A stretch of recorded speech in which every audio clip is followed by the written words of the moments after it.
Muy buenos días, queridos hermanos. Les saludo con la paz y el amor de nuestro Dios. Espero que sea de gran bendición lo que hoy en día estamos realizando como para nuestro Dios. Y vamos a tener el mensaje de la palabra del Señor, y para eso quiero que abran sus Biblias, por favor, en el Evangelio de Lucas.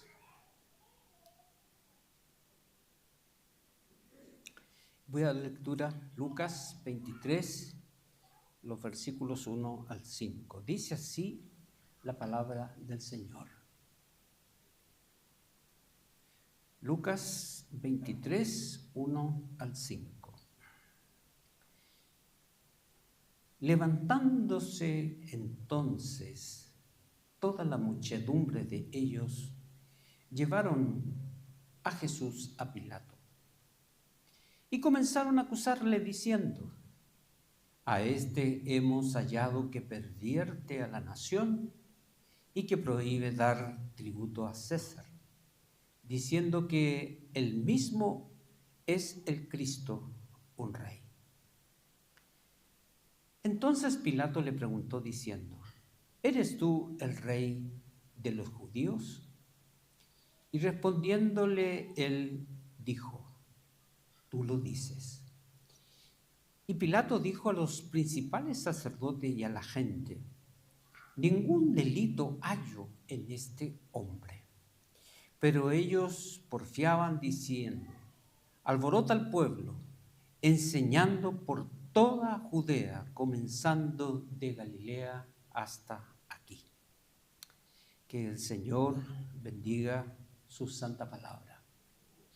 En esta mañana he titulado esta porción que nos toca estudiar: ¿un juicio justo? ¿Un juicio justo? Y nosotros vamos a estar hablando acerca de los pormenores de este juicio que le ocurrió a nuestro Señor Jesucristo. Quiero comenzar llamando su atención, contando esta estadística tan importante. Desde el año 1973, más de 8.700 personas en Estados Unidos han sido condenadas a muerte. Y al menos 182 eran inocentes. Un último caso de un tal Iván Cantú: lo acusaron de matar a una pareja y a él lo sentenciaron sencillamente a morir con una inyección letal. Y nosotros encontramos que las pruebas de este juicio no fueron claras y algunos testigos cambiaron su versión últimamente. Y encontramos que al final él no era culpable y había sido que tuvo que pagar con su vida lo que había ocurrido. Pero mis queridos hermanos, sin ir más lejos, tenemos el proceso judicial de nuestro Señor Jesucristo, que era totalmente inocente y que fue condenado a muerte. Otro caso que podríamos agregar a estas estadísticas, quizás en todo el mundo: ¿cuántas personas hoy en día son condenadas a muerte y son inocentes? Pero aquí encontramos en la vida del Señor Jesucristo que fue condenado a una muerte y él era completamente inocente. Nosotros podemos ver en este relato que vamos a tratar, más que nada, el corazón del hombre. El corazón del hombre es un corazón, como nos dice el profeta, allí perverso y engañoso, por un lado. Y también tenemos que acentuar la justicia del hombre. ¿Cómo es la justicia de nosotros los humanos? La Escritura también nos explica y nos dice que vuestras justicias son como trapos de inmundicia.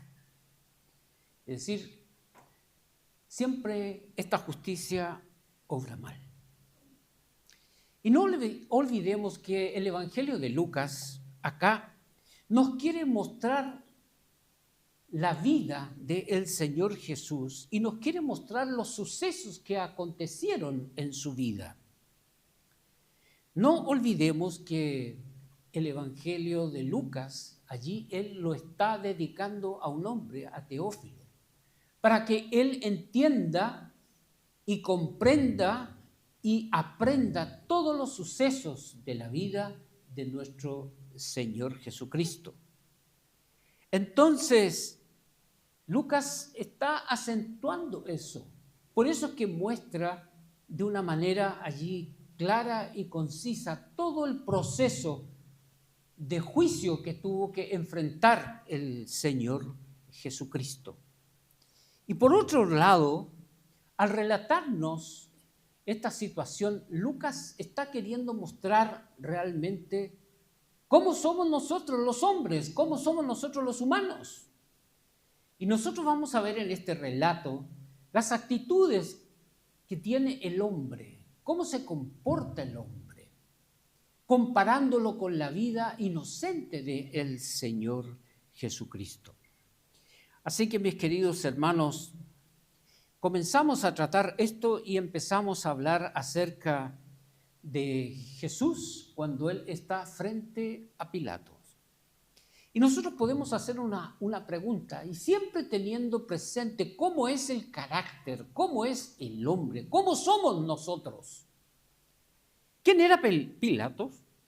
Pilato era sencillamente allí un hombre que había sido colocado como procurador, como gobernador de Judea y de Samaria.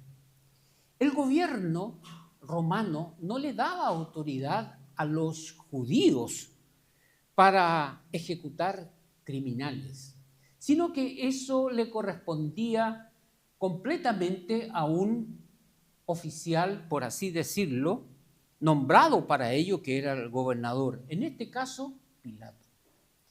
Y Pilato, como un procurador, como un gobernador de Judea y de Samaria, entonces a él le llega esta situación, por así decirlo, que Pilato no la buscó, sino que se la trajeron, y se la trajeron los judíos. Pero pongamos un poco más de atención. ¿Cómo era este Pilato? Los historiadores nos dicen que Pilato era un hombre corrupto, muy corrupto.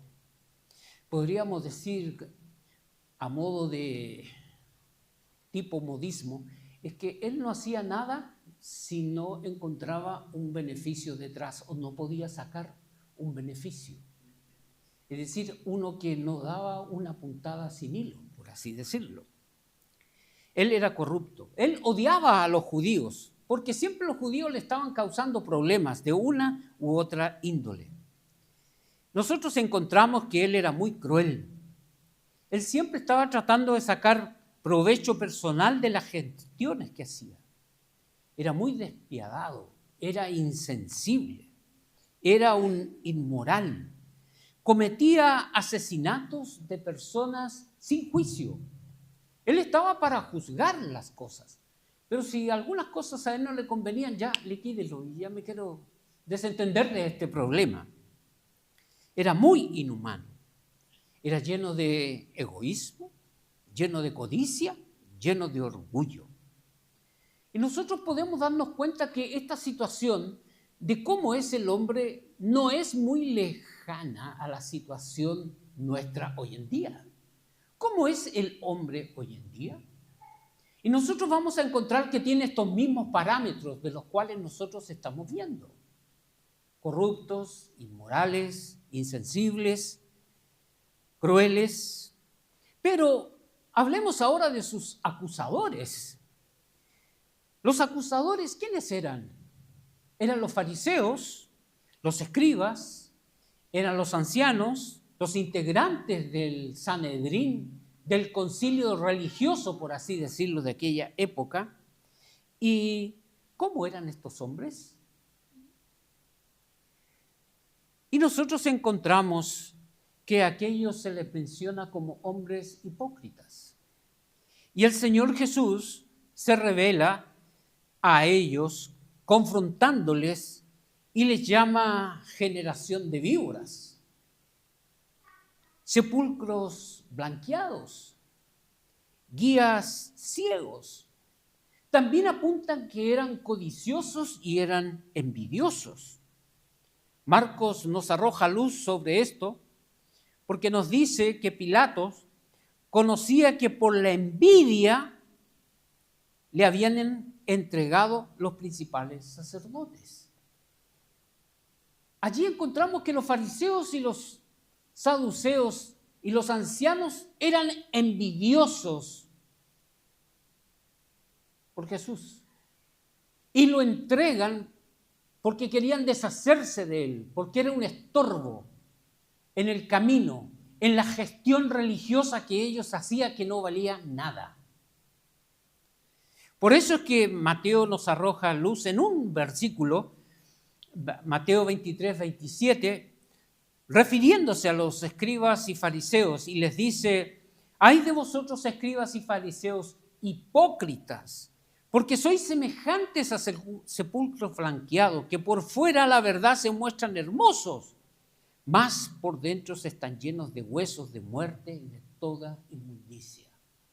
Mostrando que ellos se mostraban muy hermosos y muy atractivos por afuera, pero ellos sencillamente dentro de su corazón estaban descompuestos, estaban podridos, estaban totalmente degenerados.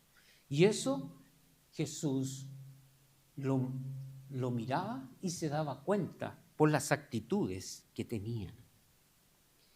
Las personas, mis queridos hermanos, actúan de acuerdo a lo que son. Por eso, ¿qué aprendemos de esta situación que trata este texto? Esta situación nos muestra cómo es el corazón del hombre, cómo es el comportamiento del hombre, cómo son las actitudes del hombre. Engañoso y perverso, malvado, tiende al egoísmo, tiende a la envidia, tiende a la maldad, tiende a buscar su propio beneficio y si es necesario aplastar a otros para conseguir eso, lo hace. De esto podemos aplicar que nuestras acciones, las que sean, siempre deben estar llenas de justicia. Pilato, como los judíos, líderes, siempre ellos planteaban actitudes injustas. Por eso nosotros tenemos que rescatar este aspecto que nos comunica Lucas por medio de este evento. Mire, el hombre es así. El hombre sencillamente es un hombre injusto. Tiene acciones injustas, hace lo indebido, tiene tratos injustos, aplica disciplinas injustas, tiene precios injustos. Donde quiera, quiere sacar provecho. Ezequiel nos dice: balanzas justas, efa justo, bato justo tendréis. Es decir, ustedes en cada aspecto de su vida manéjense con justicia. Ustedes lo que deben tener es ser justos. No vayan a entrar en conductas, no vayan a entrar en actitudes como las que tuvo Pilato, como las que tuvieron sus acusadores. No. Por eso nosotros en este momento podemos hacernos una pregunta muy importante. Mi proceder que yo tengo en el medio en donde estoy, ya sea en mi casa, en mi trabajo, en cualquier lugar, ¿es con justicia? ¿Estoy siendo justo? ¿Soy reconocido por hacer lo correcto? Nosotros encontramos que los fariseos no fueron reconocidos por eso. Fueron reconocidos no por ser justos, no por buscar la gloria y la honra de Dios, sino todo lo contrario. ¿Cómo soy yo? Es el tiempo de preguntarnos, ¿cómo soy? ¿Cómo son mis actitudes? ¿Cómo son mis hábitos? ¿Cómo es mi conducta? Yo eso tengo que tenerlo claro. Pero si nosotros seguimos avanzando y hablamos acerca de los cargos contra Jesús, y obviamente que aquí otra vez se recalcan estos aspectos que hemos estado hablando que están llenos de injusticia. Continuando con el versículo 2 dice, y comenzaron a acusarle diciendo, a este hemos hallado, y fíjese por favor en estas palabras, hemos hallado que pervierte a la nación. En otras palabras están diciendo, oye Jesús, tú eres un perverso, eres un mal pensado. Prohíbe dar tributo a César. Y lo acusaban también diciendo que él mismo es el Cristo, que es un rey político. Es decir, mira Pilato, Jesús quiere hacerse el rey de ustedes. Esos eran los cargos. Pervierte a la nación. Un revolucionario, un subversivo, un delincuente, uno que prohíbe pagar impuestos, uno que quiere causar una revuelta política para hacerse rey en ese tiempo, en ese lugar. La verdad de los cargos, estos cargos que levantaban estas personas, nosotros encontramos que no eran ciertos. Los judíos, en el pasaje que leímos anteriormente, en el Sanedrín, habían acusado a Jesús de blasfemia, porque decía que él era el Cristo. Acá cuando están ante Pilato, cambian la acusación. No dice, oye Pilato, te traemos delante de Jesús porque él ha dicho una blasfemia. No. Cambiaron la acusación. ¿Y por qué la cambiaron?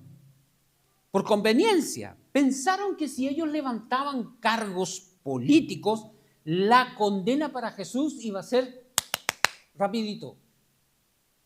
Si decimos que él cometió algunas faltas políticas, entonces más rápido vamos a condenar a Jesús.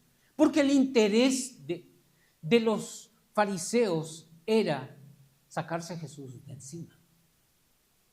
Ese era su propósito, no era otro. Lo consideraban un estorbo, pervirtiendo a la nación. No tenía sentido. Era una mentira. ¿Cuándo vemos en los evangelios que Jesús cometió un acto perverso? No. Todas sus acciones fueron llenas de misericordia. Todas sus acciones fueron allí sanando, ayudando a aquellas personas que incluso estaban sumidas en el pecado. Pero estas personas sencillamente estaban acusando a Jesús y era una mentira. ¿Que Jesús prohibía los impuestos? Todo lo contrario. Jesús dijo, dad a César lo que es de César y a Dios lo que es de Dios. En ninguna parte aparece que Jesús prohibió dar los impuestos. Otra mentira. Otra mentira. Plantearon que Jesús quería ser un rey político, que él quería tomarse el reinado políticamente. Y nosotros encontramos otra mentira. Jesús nunca quiso ser un rey político. Si usted se fija, todas las acusaciones de los fariseos para el Señor Jesús frente a Pilato, todas eran mentiras. Mentiras. ¿Qué nos muestra esta actitud de los fariseos? Nosotros tenemos que aprender de esto, mis queridos hermanos, que no podemos usar de mentiras y engaños para vivir. ¿No? Hoy, en el mundo y en la cultura, lo más fácil es mentir. Oye, pero ¿qué más da si decirle nomás y ya está? Mentirle nomás, ocultarle nomás. Pero nosotros no tenemos que ser conocidos por esas actitudes de mentira. Una de las cosas más difíciles que nos cuesta a nosotros es afrontar la verdad y decirla. ¿Cuánto no te cuesta aceptar un error, una equivocación? Y muchas veces lo que yo primero quiero hacer, sencillamente es zafar de eso y lo hago con una mentira. No podemos mentir. La Escritura lo prohíbe. Los labios mentirosos son abominación a Jehová. Y Lucas nos está mostrando esas actitudes para que las tengamos en cuenta.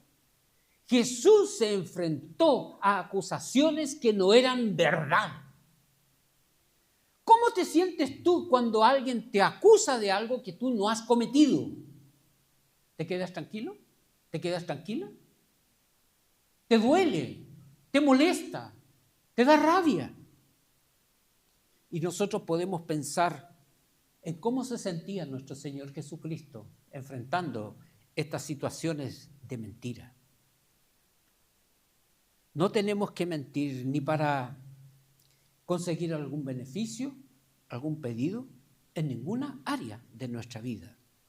Ni en el matrimonio, con nuestro cónyuge, ni en la familia, ni en el trabajo, ni en las finanzas, en los dineros. No podemos recurrir a engaños. Lucas acentúa estas actitudes para que nosotros tengamos en cuenta y quiere que Teófilo las tenga presentes. Le muestra la vida de Jesús, el sufrimiento que tuvo Jesús, cómo enfrentó Jesús allí un tribunal mentiroso, un tribunal lleno de envidias, llenos de engaños.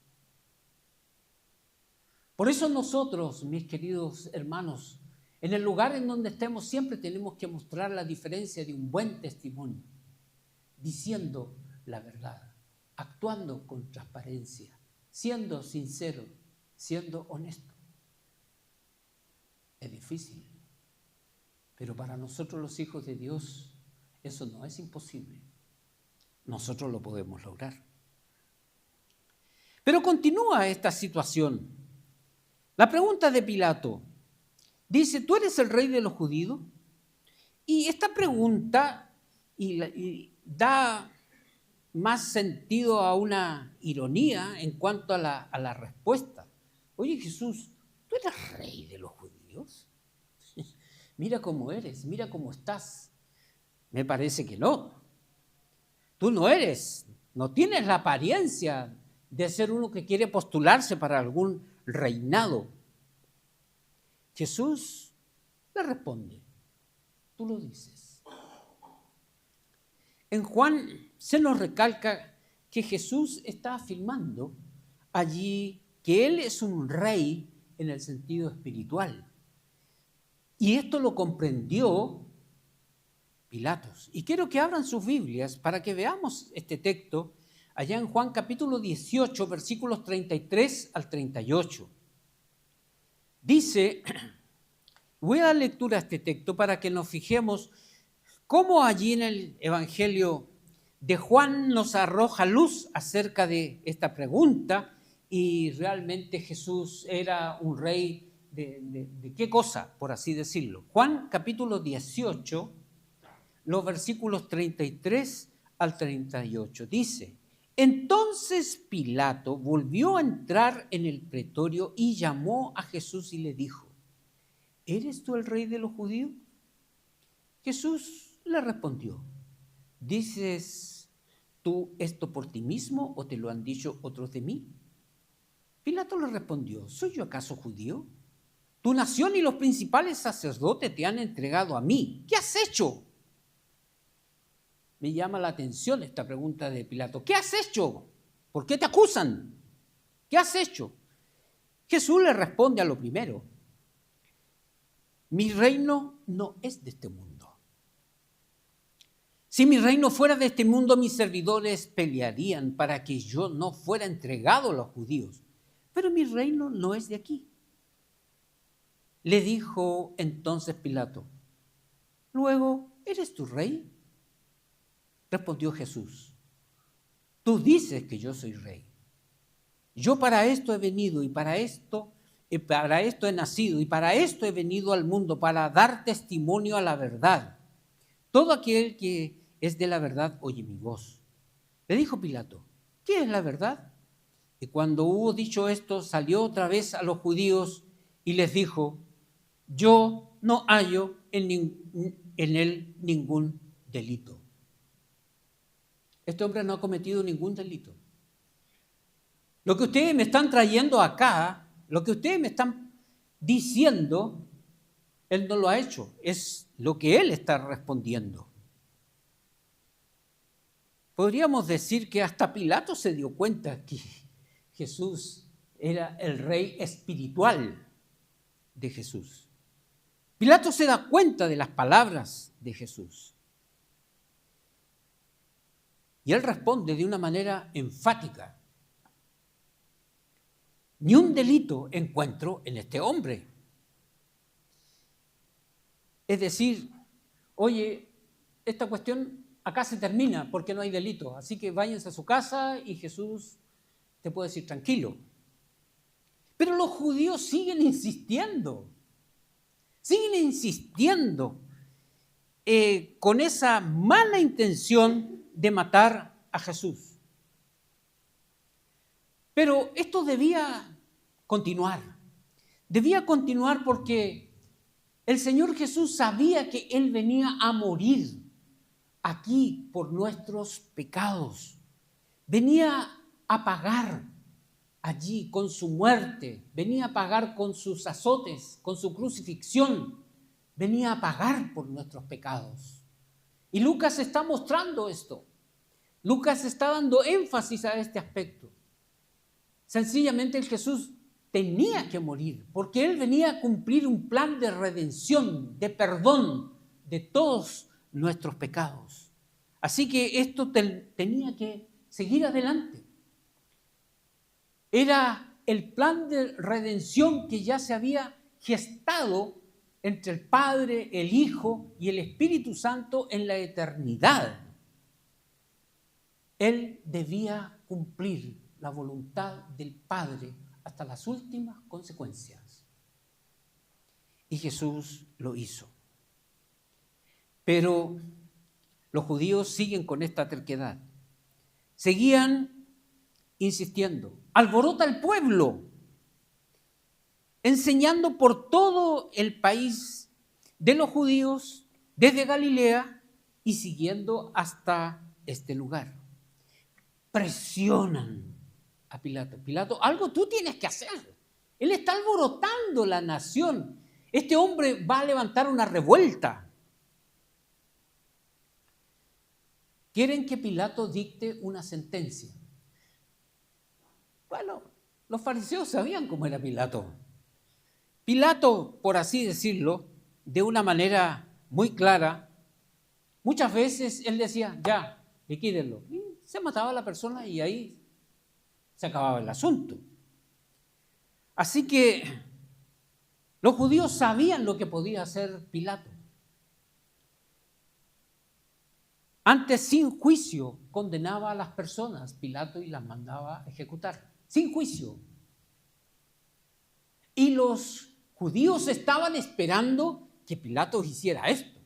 Oye, atiende, no, Pilato, decí ya y se acaba el problema y nos vamos todos tranquilos para la casa, por así decirlo. Y continuaban insistiendo en que él alborotaba el pueblo. De aquí iba a salir una revolución, Pilato. Pero Pilato, un hombre astuto, al escuchar Pilato que era de Galilea, obtuvo una salida. Mándenlo al encargado de Galilea, que él resuelva la cuestión. Yo no me quiero meter en líos con ustedes. Así que lo mandaron al encargado de allá de Galilea, el que era Herodes Antipa. Entonces él se encontraba en Jerusalén en ese momento. Entonces, ¿qué mejor que Herodes resuelva este problemita? Yo no me quiero meter en esto. Entonces, nosotros encontramos que Pilatos no quería meterse en este asunto, pero eso no lo transforma en una persona inocente de lo que él hizo. Así que la maldad de estos hombres continúa hasta el final. Y esto nos arroja luz que nosotros, los hombres, por nosotros mismos, no podemos cambiar. No podemos mejorar. Nosotros, mis queridos hermanos, para entrar en un proceso de cambio, nosotros tenemos que ir a Jesús. Nosotros tenemos que ir allá y tratar nuestra condición pecaminosa con Jesús para obtener el perdón de nuestros pecados, para volver a nacer de nuevo y comenzar una vida nueva. Nosotros por sí mismos no podemos. La única opción que tenían estos fariseos era que tuvieran un encuentro personal con Jesús, pero ellos jamás lo iban a hacer. Pilatos también tampoco lo hizo. Si nosotros nos encontramos en situaciones en las cuales estamos siempre cayendo en mentiras, en engaños, en cosas que no debemos hacer, estamos mal. Tenemos que recurrir a Jesús y arrepentirnos y pedir perdón por nuestros pecados y cambiar. Porque con Jesús yo lo puedo hacer. Nadie más. Con el consejo de un amigo no lo podremos hacer. Ni con mis propias fuerzas tampoco. Porque estoy muerto en delitos y pecados. Por eso, mis queridos hermanos, yo te hago este llamado a que tengas presente en tu vida. Y yo te pregunto, ¿a qué personas has dañado con tus mentiras? ¿Hay alguien que ha sido dañado por tus engaños, por tus mentiras? ¿Cómo mentiste? ¿Con intención o sin intención? Eso mismo hicieron con Jesús. Su juicio lo trataron con mentiras, con engaños, con testigos falsos. Por eso, ¿a quiénes hemos dañado con nuestras mentiras? Jesús no tuvo un buen juicio, bajo ningún punto de vista. Es como esos 182 que finalmente murieron y había sido que eran inocentes. Es como Jesús, que era inocente, sin pecado, y ellos lo condenaron. Mis queridos hermanos, nosotros tenemos que dejar de lado los engaños, las mentiras, no comportarnos como los fariseos, bajo ningún punto de vista. Sí, estamos metidos en el mundo, es difícil vivir en el mundo, pero como hijos de Dios tenemos que ajustarnos a las pautas de Dios. Los fariseos decían que eran personas entendidas en la ley, pero fíjense las actitudes. Ellos se sabían la ley de pe a pa, por así decirlo, pero demostraban todo lo contrario con mentiras, con engaños, testigos falsos, cambiando las versiones. Por esa razón, mis queridos, nosotros podríamos demostrar que hemos cambiado, dejando las mentiras de lado, los engaños de lado, con otras personas. Si tú no puedes mostrar actitudes correctas, hábitos correctos, acércate a Jesús. No hay de otra. Tienes que acercarte a Jesús. Tienes que reconocer tus pecados. Porque esos pecados, si no están borrados, te condenan. Te mandan al infierno. Yo tengo que acercarme a Jesús. Tengo que entrar en una relación con Jesús. Tengo que ir a Jesús sinceramente, reconociendo mi condición, reconociendo que soy, mira Jesús, sabes que yo soy pecador, soy un mentiroso. Señor, hay engaños en mis palabras. Por favor, ayúdame. Quiero que entres en mi vida. Quiero que perdones todos mis pecados. Señor, yo confío que ese sacrificio que tú hiciste en la cruz fue para perdonar todos mis pecados. Por eso vengo a ti, a que entremos en una relación, a que estemos juntos, a que estemos unidos y que tú me ayudes a que yo pueda vivir para honra y gloria de tu santo nombre. Entrégate a Jesús. Si tú no puedes llevar una vida cambiada, una vida de santificación, una vida en la cual nosotros podamos dar un buen testimonio de nuestro Señor. Les invito a orar. Amado Señor, te alabamos y te damos gracias por tu palabra. Señor, al ver este relato de Lucas, Señor, nos damos cuenta de cómo realmente nosotros somos. Muchas veces fracasamos, nos dejamos llevar por estos aspectos y te pedimos perdón. Señor, obra en nuestras vidas, que tu Espíritu Santo esté obrando en nuestros corazones. Padre, y aquellos que hoy se sienten imposibilitados de un cambio, aquellos que dicen, no, es imposible, yo no puedo. Toca sus corazones, Señor. Háblales para que ellos puedan acercarse a ti, Señor. Puedan recibirte a ti. Puedan empezar una nueva vida contigo, Padre. Una vida de arrepentimiento. Una vida en santificación para honrarte a ti. Ayúdanos, Señor. Reconocemos de que sin ti nada podemos hacer. Pedimos tu dirección y tu bendición sobre nosotros. En el nombre de Cristo Jesús.